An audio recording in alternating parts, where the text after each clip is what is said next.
پڑھیے میرے ساتھ، یا حنان یا منان۔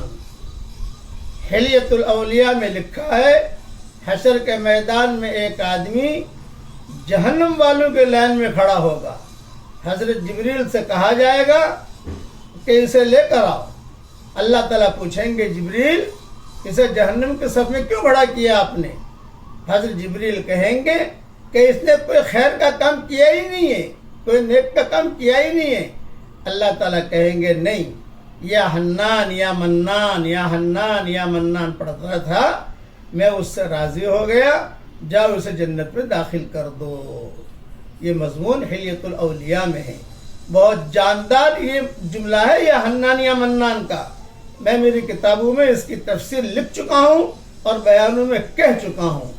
کعبے کا اللہ تعالیٰ ہم سب کو حرم شریف لے جائے، کعبے کے پردے کے اوپر سارے پردے پر یہی جملہ لکھا ہوا ہے، یا حنان یا منان، یا حنان یا منان، یا حنان یا منان۔ قریب جا کر دیکھ لینا۔